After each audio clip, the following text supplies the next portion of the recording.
नमस्कार। बिहार में बहार है, नीतीश कुमार है। बिहार में जो उपचुनाव हुआ उसके परिणाम ने यह साबित कर दिया। 4-0 से एनडीए गठबंधन की जबरदस्त जीत हुई। इमामगंज, तरारी, बेलागंज और रामगढ़ सारे जगहों पे विधानसभा सीट एनडीए के पाले में चली गई। लेकिन हार और जीत के बाद राजनीतिक पार्टियों सहित राजनीतिक विश्लेषकों का भी धर्म होता है उसका विश्लेषण करना। खासकर जब पार्टी हारती है तो नेतृत्व पर कैसे भरोसा किया जाए या नेतृत्व की कार्यकुशलता चुनाव के दौरान क्या रही, इस पर बातचीत जरूर होती है। ये 2020 से जब से तेजस्वी यादव का एंट्री हुआ बिहार की राजनीति में 2011। हाँ 2011, उसके बाद से आखिर पार्टी किधर, मतलब 2000 अगर 10 में देख लें तो 2010 में जिस तरीके से पार्टी डाउनफॉल पे गई, तेजस्वी यादव की एंट्री होती है, उसके बाद से पार्टी की स्थिति क्या रही और तेजस्वी यादव को अब करना क्या होगा। उपचुनाव ने बहुत बड़ा सियासी संदेश दे दिया है कि तेजस्वी यादव किस रास्ते पे चलें, आखिर कौन सा रास्ता अख्तियार करें ताकि राजनीति में उन्हें अकेले दम पर जीत का मजा मिले। हमारे साथ वरिष्ठ पत्रकार इंदुभूषण हैं। हम पहले भी बता चुके हैं कि राष्ट्रीय जनता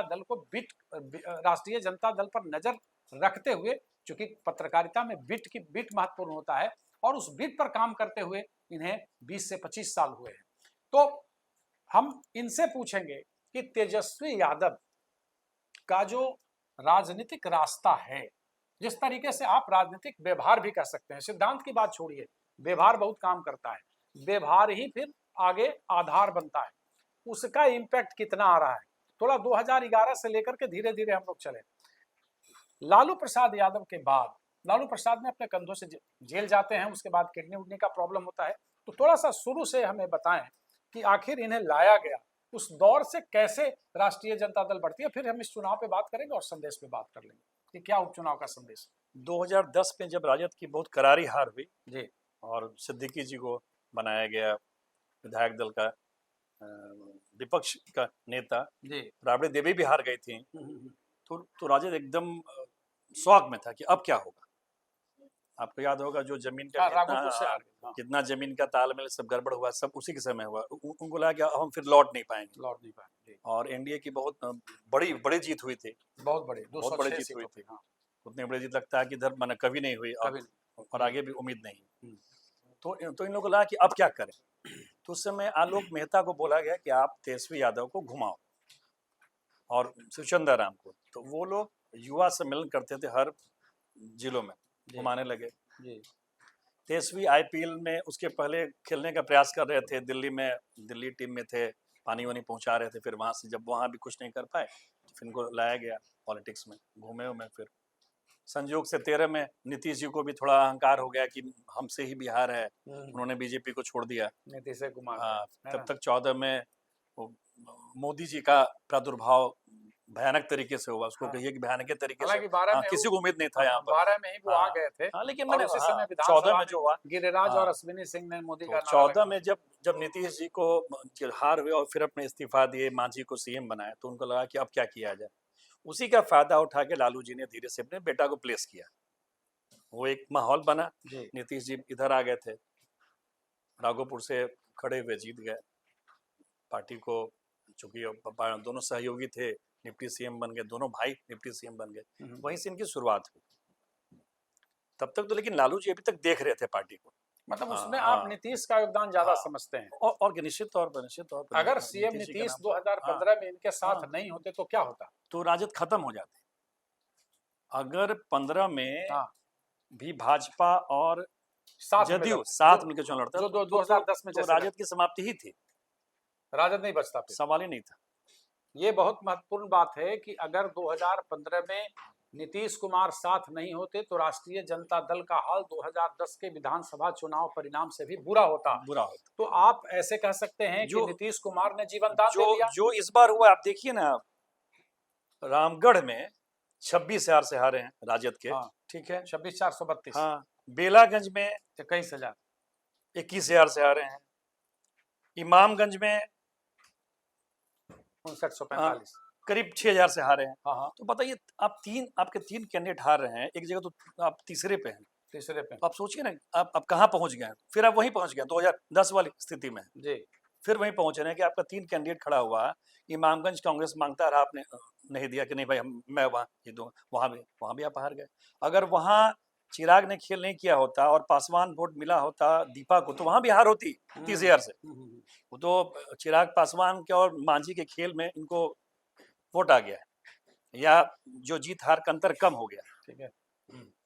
तो अभी अभी अब तो उनको सोचना पड़ेगा ना। अब लालू जी की जो स्टाइल थी, लोगों से मिलना जुलना, सुबह शाम बात करना, जी। और 24 घंटे वो कनेक्ट रहते थे, ये हो गए हैं स्टोक्रेट नीतीश जी के स्टाइल में। तो नीतीश जी का वोटर दूसरा है, नीतीश जी का वोटर पढ़ा लिखा है। उर्मी लोग कभी बताते नहीं कि हम पावर में हैं, वो लोग पावर एवल करते हैं। यादव पावर एवल भी करता है और पावर बताता भी है कि हम पावर में हैं। पावर में, हाँ, हाँ। हाथ चढ़ाएगा, बाँह चढ़ाएगा, सिकड़ी पहने, तो लगे उसको बताना है कि हम पावर में हैं। तो आप उसको अब यादव को चाह रहे हैं कि हम कुर्मी के मोड में डाल दें, संभव ही नहीं है। संभव नहीं। ये इनके साथ यही दिक्कत है। अपने साथ रख लिए हैं 2-3 लोगों को, संजय यादव को, मनोज झा को, शक्ति यादव को। अब ऐसे लोग जो जिनको पब्लिक से कोई कंसर्न नहीं। मनोज झा के भी चुनाव नहीं लड़े हैं, संजय यादव के भी चुनाव नहीं लड़े हैं, शक्ति यादव का क्या हाल है आप जानते ही हैं। अब ऐसे लोग क्या बताएंगे? जितने उनके पुराने लोग थे, चाहे सिद्दीकी हो, शिवानंद तिवारी, जितने लालू जी के जो, बताइए जिस शिवानंद तिवारी ने लालू जी को जेल भिजवाया केस करके, उसको भी उन्होंने साथ रखा। राजनीति है। पप्पू यादव को वो जब चुनाव आता था तो साथ ले साथ लेते ले थे। लेते थे, हाँ। जो जीतने वाला, जो 360 डिग्री पे घूमने वाली जो राजनीति है, वो लालू यादव करते हैं। मुझे जीतना है, ये साम बड़ी दाम बात है, दंड। हाँ। तो ये आपको आता ही नहीं। आप जिसको ईगो में रुलाते थे उसे हंसाते भी थे पप्पू लालू यादव। यादव को आप केसों हराने में लगे, जाके वहां बैठ गए, वो तो वो गजब है। आदमी जीत हाँ गया। हाँ। शहाबुद्दीन की के बेटा को लेने के लिए अभी बाप को मनाना पड़ा, ये तैयार नहीं थे। अच्छा। जबरन वो बोले कि नहीं लाओगे तो तुम छपरा, सिवान, गोपालगंज, बेतिया, उधर सब तुम हारोगे। उन लोगों का प्रभाव है वहां। तो ईगो से पॉलिटिक्स नहीं चलता है, पॉलिटिक्स चलता है समीकरण से, कॉम्बिनेशन से। आपको सबको जोड़ना पड़ेगा। अब बताइए, बेलागंज में सुरेंद्र यादव कभी नहीं हारे थे, हार गए। क्यों हारे भाई? जबकि आपसे लालू आपसे प्रसाद आपसे यादव यादव भी खुद टूट गए, रहा है। जिन दो बूथों तब दो विधानसभा सीट पे गए, लालू यादव बीमार होते अब हुए सुरेंद्र यादव के विधानसभा क्षेत्र में गए। पता नहीं सुभाष यादव का क्या और हुआ। वो सुरेंद्र यादव जो पिछला लोकसभा चुनाव तेज प्रताप यादव के चलते हार गया, फिर भी कुछ नहीं बोला, बजा चुपचाप पार्टी में रहा। वो इस बार हार गया। तो कहीं ना कहीं तो पार्टी को इस पर विचार करना पड़ेगा, भाई क्या आपकी पॉलिसी है। लालू जी कहाँ थे, आप कहाँ हैं? आपको अपने पिता के जो पॉलिटिकल सिस्टम है उस पर चलना पड़ेगा, या फिर आपको विचार करना पड़ेगा कैसे करेंगे। ऐसे होगा तो यही हालत होगा। फिर आप 2010 वाली स्थिति में कि आपकी माँ भी हार गई थी, पापा भी हार गए थे, सब पूरी अब सिद्दीकी जी के हाथ में पार्टी चली गई थी। तो इस बार तो वही हाल है, फिर वही हो जाएगा। अब वो सोचना पड़ेगा कैसे पार्टी को चलाएं। आज का जो रिजल्ट है बिहार का, ये वो तो झारखंड में चलिए आपकी प्रतिष्ठा बच गई है, 3-4 सीट आ गया, कम से कम आप बोलने लायक तो है, वो तो मीडिया में बोले। हेमंत सोरेन की जीत ठीक है, है, मैंने उसको आप बोल सकते हैं, चलो बोलने के हाँ, लिए, बोलने के लिए। यहाँ तो बोलने के लिए कुछ है ही नहीं। मैया सम्मान हाँ। योजना ने, जैसे लाडली बहना योजना ने वहां किया, महाराष्ट्र में खेल किया, वैसे मैया सम्मान ठीक है, योजना। आप उनके हाँ, सारे कम से कम बोलने की स्थिति में तो हैं। यहाँ तो आप कुछ बोल नहीं सकते बोल ही हैं। नहीं सकते। क्या जवाब दीजिएगा प्रदेश इसका? अध्यक्ष का बेटा हार जाता है। सुरेंद्र यादव जो कभी नहीं हारा था, वो भी हार जाता है। 34 साल से जिसने कभी इलेक्शन कभी लूज नहीं किया लूज नहीं बेलागंज किया। में, और जहां 70,000 यादव, 65,000 या 60,000 हाँ। इसी इर्द गिर्द में मुसलमान, और एम्बाई समीकरण का अब अगर सबसे बड़ा कोई गढ़ था तो बेलागंज अब था। लालू यादव छोड़ के अगर यादव वोट कर रहा है जदयू को, तो आपको अब सोचना पड़ेगा ना, क्यों कर रहा है भाई? मुस्लिम आपको छोड़ दिया, जनसुराज के पास चला, क्यों जा रहा है भाई? आप क्या किए? जो बाबरी क्यों जा रहा मस्जिद है? के बाद लालू प्रसाद यादव मुस्लिमों को विश्वास दिलाने में कामयाब हुए। बाबरी मस्जिद के पहले आपको याद होगा जो भागलपुर दंगा हुआ, उसी हाँ, के बाद लालू जी का प्रादुर्भाव हुआ। प्रादुर्भाव, हाँ, कांग्रेस गिरा और लालू जी आए। लालू जी। तब से मुस्लिम को वो पकड़े हुए तो हैं। उन्होंने भरोसा हाँ, दिया था ना कि हम हाँ। आपके लिए हैं आगे। सेकंड हो गया बाबरी मस्जिद, पूरा हाँ, अपना कॉम्पैक्ट हो गया। कॉम्पैक्ट हो गया। वो अब टूट रहा है। वो टूट रहा है ना भाई, इस चुनाव में तो साफ दिख सब गया। टूट गया। इमामगंज टूट गया, बेलागंज टूट गया, रामगढ़ रामगढ़ टूट टूट गया। गया, क्योंकि वहां सतीश कुमार सिंह यादव थे हाँ, बहुजन से, तब तो यादवों ने वहां वोट दे दिया। वो है सेकंड नंबर पे। अच्छा, एक चीज पे इंदुभूषण, चूंकि आप बहुत नजदीक से राष्ट्रीय जनता दल को आपने कवर किया, बार बार इस चीज को बता रहे हैं कि 25 साल से लगातार आप नजर बनाए हुए हैं राष्ट्रीय। लालू प्रसाद यादव की शैली क्या थी? हालांकि आप ही के जब कवर कर रहे थे उस समय 2010 में एकदम पार्टी नीचे गिर गई थी, तो उस समय का कारण क्या था, और वो जो शैली चली उनकी जिसने उनको शिखर पर पहुंचाया, वो क्या थी, और 2010 में आखिर लालू प्रसाद यादव एमवाई समीकरण पे सिर्फ टिक गए, अति पिछड़ा और बाकी वोट खिसक गया, तो वहां वो परिणाम हुआ, क्या हुआ था? देखिए 2005 में जब 15 साल के उनके शासन के बाद नीतीश कुमार जी की सरकार आई, एंटी इनकम्बेंसी, तो सब कुछ जानता है कि उन्होंने काम किया हर क्षेत्र में, सड़क में, स्कूल में, अस्पताल में। तो वो जो काम का जो एक बूम था ना, उस काम के बूम में भी लालू यादव अपनी शैली से या अपने समर्थकों को जोड़े रहने से कम 25-26 सीट पर आ गए थे। 4 लोकसभा सांसद भी था तब भी, 9 में भी 4 सीट पर थे वो लोकसभा में, और 21-22 विधानसभा में थे, तब भी थे, ऐसा नहीं है। जबकि नीतीश कुमार का वो पीक था 2010 पीक था, जब लगता था कि अब बिहार में अब कोई है ही नहीं। लोकसभा चुनाव में अच्छा वोटिंग हुआ था। तो ऐसा नहीं है। बाद के दिनों में अब लालू जी अपने कुछ पुराने घोटाले के कारण से या फिर स्वास्थ्य कारणों से साइड होते गए और तेजस्वी आते गए, लेकिन तेजस्वी जी उनकी कार्यशैली पर चढ़ ही नहीं पा रहे। लालू जी की सीधी कार्यशैली रहा, देखिए लालू जी की सीधी कार्यशैली, ये डायरेक्ट बात करते हैं कार्यकर्ता से, बीच में कोई नहीं रहता है। बीच में कोई बिचवनिया जो उसमें बोलते हैं दलाल की, वो लेके आए, कुछ नहीं। एक बार गेट खुलता है सुबह 9 बजे, जो आपको याद होगा 9 बजे खुलता था, 11 बजे बंद होता था, फिर शाम में सो के उठते थे, 5 बजे खुला, फिर साथ जो है वो अंदर आया, वो अपने हिसाब से बात किया, गाली दिया लालू जी को, चढ़ के बोला, डांटा, वही डांटे, फिर बुलाए, मनाए, माने अजीब वो सिस्टम था। लगता था कि झगड़ा हो गया कार्यकर्ता से, फिर 2 मिनट बाद उसको बुलाए, पैरवी किए, सीधा आईजी को फोन करना, सीधा डीजी को फोन करना, दरोगा को फोन करना, अपने कार्यकर्ता के लिए किसी को फोन करना। वहां कोई ये नहीं था कि नहीं आप गांव वाले हैं तो आपको फोन नहीं करेंगे। लेकिन इनके पास तो आप हमको बता दीजिए, एक कार्यकर्ता जाके तेजस्वी यादव जरा फोन करा दे किसी अधिकारी को। नहीं, फिलहाल तो अभी भी आप राजद पे देख रहे हैं, राजद तो क्या लगता है? वो तो बोले एक कार्यकर्ता बता दे जो जाके तेजस्वी यादव से बोले कि हाँ भैया हमको जरा फोन कर दीजिए, फलना वीडियो तंग कर रहा है, नहीं करते, जरा फोन कर दे। वो बोलेंगे तुम बात कर लो संजय यादव से, संजय यादव बोलेंगे बात कर लो शक्ति यादव से, शक्ति यादव बोलेंगे बात कर लो वो एक है मुजफ्फरपुर का एमएलसी क्या मुस्लिम, उनसे। वो पता चला कि वो कार्यकर्ता लौट जाता है, या फिर खोजता है कि फिर मतलब कार्यकर्ताओं में भारी मरमरिंग है। खोजता है कि फिर हम किसके पास जाएं, भाजपा के पास कौन मेरा यादव वाला आदमी है, या जदयू के पास कहाँ जाएगा वो। दिक्कत यही है, जब तक आप एकदम कनेक्ट आपका खत्म हो चुका है, आपका कनेक्शन दिल्ली है। बीच में तो इन्होंने कहा कि A to Z की पार्टी बनाए, कहाँ A to Z भाई, जब तो अब तो आपका MOI टूट रहा है, A to Z कहाँ है, फिर से आपको उस पे आना पड़ेगा, MI पे A to Z पे आना पड़ेगा। MOI तो आपका टूट गया, अब तो जब यादव ही आपको वोट देता रहा रामगढ़ में और बेलागंज में, यादव आपको नहीं दिया वोट। यहाँ तो लगता है बेलागंज में यादव नहीं हरा दिया, वहां भी हरा दिया।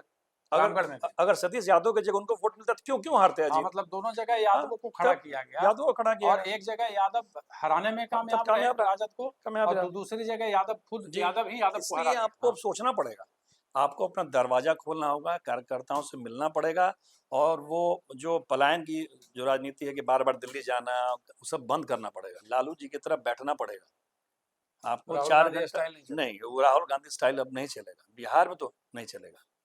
अभी भी आप मानते हैं कि बिहार में जाति की छाती पर राजनीति नाचती है? और क्या, निश्चित तौर पर अभी भी वैसे जाति फर्स्ट है। लेकिन जो एक कहा जो जाता था वो सिगुफा, या आप कहें कि मापदंड था, वो टूट गया कि लालू प्रसाद यादव से यादव ने, लालू प्रसाद यादव ने तो बेला में खुद लोगों से कहा, विश्वास दिलाया यादवों को, उसके बाद इसलिए कि देखिए अब क्या है ना, डायरेक्ट कनेक्ट अगर सिस्टम में कोई सुनता है तो तेजस्वी यादव जी को सुनता है, लालू जी तो कोई बात करते नहीं है। तो जब आप नहीं बात किए तो फिर लालू जी क्या करेंगे? लालू जी आपको समझा ही सकते हैं ना, काम तो आपको करना है। अब लालू यादव का तो जो स्थिति है अब देखते ही हैं, बहुत कम लोगों से मिल पाते हैं, लिमिट। आपसे बात कर रहे हैं, अपने पुत्रों से और पत्नी से बात कर, बाकी लोग तो मिल नहीं पाते हैं। तो करना आपको है, उनके थीम पर चलना आपको है। जब आप नहीं चलिएगा तो फिर यही सब होगा। ऐसा ही अगर रहता है, अगर इसमें कोई सुधार नहीं होता है, तो आप 2025 के विधानसभा इलेक्शन को किस तरीके से देखें? मुझे लगता है कि वो उनको चेंज करना होगा, और वो चेंज करेंगे, क्योंकि उनके भी पॉलिटिकल वजूद का सवाल है। वो फिर करेंगे क्या? पढ़ाई में 9वां पास हैं, क्रिकेट में केवल पानी ही पहुंचाते रहे हैं, तो कम से कम ये तो उनका अब जीवन मरण का सवाल है। करेंगे क्या? वो उनको करना ही पड़ेगा, उनको अपनी शैली बदलनी पड़ेगी। अभी उनसे यादव भागा नहीं है, यादव रुष्ट है, आप मिलते नहीं है। मुसलमान को भी इंटैक्ट कर सकते हैं, इनको जोड़ना पड़ेगा, उसको फिर से इनको सबके साथ मिलना पड़ेगा, जोड़ना पड़ेगा। मुझे उम्मीद है कि अब ये चेंज होंगे। कोई इनके पास कोई विकल्प नहीं थे। कुछ जैसे कार्तिक सिंह, सौरभ, अजय सिंह को टिकट तो कहा था कि A to Z की पार्टी। एमएलसी का चुनाव पैसे को चुनाव होता है, आप भी जानते हैं, वो कोई पब्लिक कनेक्ट चुनाव नहीं है। इसका वो जो जीते हैं सब पैसे वाले हैं। चाहे वो बेतिया वाले सौरभ हों, चाहे वो कार्तिक हों, सब पैसे के बल पर जीतते हैं। पब्लिक का चुनाव विधानसभा का चुनाव है और सरकार बनती है विधानसभा से, न कि विधान परिषद से। आपको अपनी शैली बदलनी होगी, लोगों से मिलना होगा, नहीं तो फिर तो आप सोचिए फिर 2010 वाली स्थिति आएगी तो आप कहाँ रहेंगे, आपकी पार्टी कहाँ रहेगी। जरूरत है लोकतंत्र में मजबूत विपक्ष की जरूरत होती है। तेजस्वी यादव युवा हैं बिल्कुल, और जैसा कि वरिष्ठ पत्रकार इंदुभूषण ने साफ साफ कहा कि ये आपको अपनी शैली बदलनी होगी, राजनीति का रास्ता दूसरा अख्तियार करना होगा, लालू प्रसाद यादव के रास्ते पर चलना होगा, अन्यथा 2025 के बिहार विधानसभा चुनाव में आपके लिए आपकी ही कार्यशैली आप पर भारी पड़ सकती है। तो मतलब साफ है कि उपचुनाव में आए परिणाम के संदेश को पढ़िए और समझिए और बाद की सियासत का आकलन बहुत ठीक से कीजिए, ताकि साफ कहना है हमारे मित्र वरिष्ठ पत्रकार इंदुभूषण का कि दिल्ली या बाहर वाले जो लोग हैं बहुत ज्यादा जनता के नब्ज को पकड़ नहीं सकते हैं। वाकई लालू प्रसाद यादव ने जो नब्ज जनता का पकड़ा, आज तक बहुत सारे नेता हुए, उनके नब्ज टटोलने का अपना एक अलग अंदाज था। सीधा है कि आपको जाति की ठेकेदारी नहीं, जाति का हमदर्द बनना पड़ेगा, लोगों को जोड़ना पड़ेगा। हाँ बिल्कुल, ठेकेदारी से नहीं चलेगा। संजय यादव हरियाणा के यादव बिहार में पॉलिटिक्स नहीं कर पाएंगे। आपको बिहार के नेताओं को लेके चलना पड़ेगा। ये था, मतलब साफ है कि एक संदेश है, जैसा इंदुभूषण बता रहे हैं कि तेजस्वी यादव को अपनी शैली बदलनी होगी, और चूंकि 2025 ये सेमीफाइनल था, फाइनल होने में वक्त जाते देर नहीं लगता, समय जाते देर नहीं लगता। 2025 का विधानसभा चुनाव हुआ, उसके बाद आप देखिए समय कैसे बहुत जल्दी से सरक लिया। अब सियासत करना है तो रास्ते बदलने होंगे, कार्यशैली बदलनी होगी। तब तक के लिए तमाम दर्शकों का बहुत बहुत धन्यवाद।